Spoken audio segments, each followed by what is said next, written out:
Неочекувано висок пораз од 6:0 претрпе екипата на ЖФК Кочани на гостувањето во Струмица, каде во рамките на првото коло на првата фудбалска лига за жени играа против Тиверија.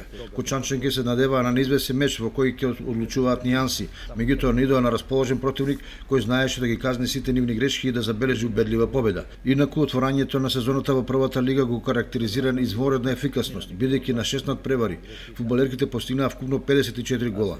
Најмногу голови паднаа во Македонска Каменица, каде екипата на Драгон го совлада дебютантот Каменица Саса со 17:0, а највозбудливо и неквалитетно се играше во Дојран, каде спортски центар Истатов го победи Борец од Велес од 10:4. Еве ги комплетните резултати во првото коло. Тиверија Кочани 6:0, Каменица Саса Драгон 2014 0:17, Спортски центар Истатов Борец 10:4, Ас Юнајтед Топ Гол 3:1, Атлетико Тетово 9:0, Речица Њујорк 4:0. Во второто коло наредниот викенд Кочани ќе му биде домаќин на актуелниот шампион Спортски центар Истатов.